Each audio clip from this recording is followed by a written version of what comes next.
This past weekend, we had real live college football games. Today, we're going to be looking at SMU fitting counter from base, but then also show them fitting counter with a blitz behind it and showing how fit structures are going to change depending on what you are doing from a defensive structure standpoint. So they are going to be playing a under front right here. We're going to end up getting kind of a head. You can't see this because we're at the wide angle, but these two inside guys are going to be reading the triangle inside. We're going to get a counter scheme. So we are going to get the guard from the field pulling, and then we're going to get the tight end wrapping around. Inside, what we're going to get is what I would call a torch stunt. So inside, you can see as they're pressing, the person that gets the center's face is actually going to wrap. The person that doesn't get the center's face is going to continue to penetrate. We're going to get our defensive end climbing to make sure that it's not a quarterback run. And then our other defensive end is going to spill the first puller, knowing that he's got to close that B gap. We don't want to get seamed right there. So as the play progresses, you can see right here, he's going to be spilling that first puller, and then we're going to get that scrape exchange by the linebacker right here. He's actually going to hit this tight end thick. Now, because we've done the torch stunt inside, we've actually kept our linebacker free and our safety free. So our linebacker is going to fit inside shoulder and our safety is going to fit outside shoulder. Now, whether he spills or boxes this, it probably just depends on proximity to the blocker. When he shows up on the line of scrimmage, the blocker is already there. So he's just going to hit this thing thick. The running back has to break inside, and we're going to get a really nice vice tackle between him and the interior defensive lineman. So again, you can see here, our torch stunt is going to meet him on the other side. We're going to have our safety coming from the outside, and then we have our linebacker who's a cap fit. This is exactly how you want to build your defensive structure. You want to have an outside shoulder, an inside shoulder, and then a cap defender on top who that if anything does leak out, he is there. We have a wall built here, and then we also have a wall built here, and our overhang is willing to come back inside, and our defensive end is just retracing once he sees that the quarterback doesn't have the ball. So this is a really good example of basic fit structure from the SMU Mustangs. So we're going to get a spill, we're going to get a box.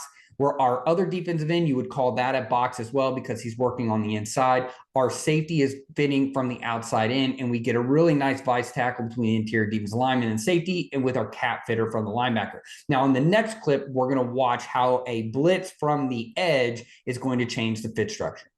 The Mustangs run a lot of cover three, and when you run a lot of cover three, you're going to bring the safety pressure off of this. So we're actually going to get safety edge pressure off the edge, and our defensive end on the other side is going to be our replacement in coverage. Now, he's going to play what I call a hover technique.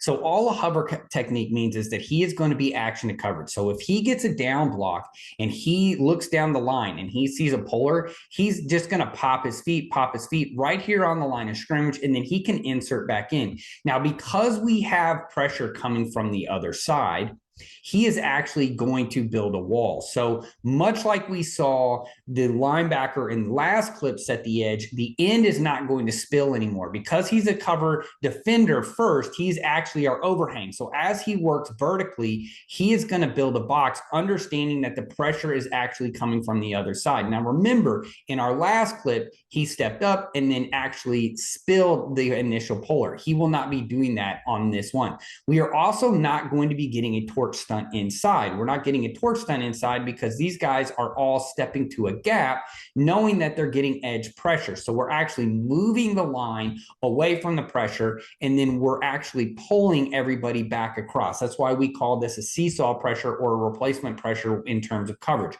So as the play is progressing, you can see here, we have our classic counter GY scheme. We're going to get our first kickout block where our defensive end is going to build the wall. As he pulls up in, as the tight end pulls up in, we're going to see the linebacker box, and he's actually going to box back to his tandem backer. The nickel is going to flash in front. He's going to see that the quarterback does not have the ball, and he's going to be able to fold. The same thing happens. This is what you would call a natural from this defensive end. Once he kind of penetrates that gap and he feels like he can't go anywhere, he feels that guard pull, he can actually pull across. So this is how you're able to add numbers on the back end to the front side. So you can see here we get our classic box right here. We're going to get another box right here. The the running back really has nowhere to go. So he is funneled exactly where he wants to go, which is to that linebacker who is a free hitter. Now, notice that we're both getting the defensive end and the safety overlapping over top.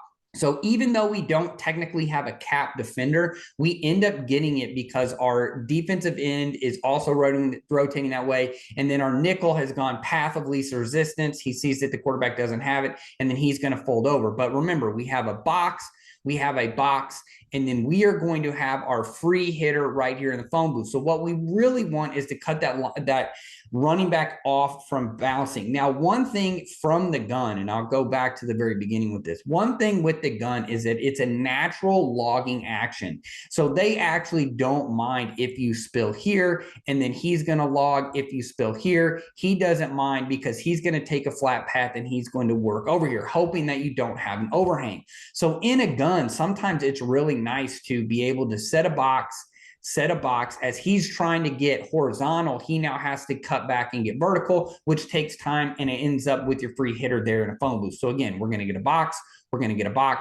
The running back is basically stuck. He has nowhere to go. He's going to work into that phone booth, and he's going to find our defensive end folding back across. He's going to find our free hitting linebacker, who is really going to be the primary run support right there. And then we also have our nickel, who's going to add in. So again, we go back. We have a base set of ways that we want to fit things in counter, and then we also show you a pressure from the opposite side and how that changes the fit structure depending on what the play call is and the pressure behind it.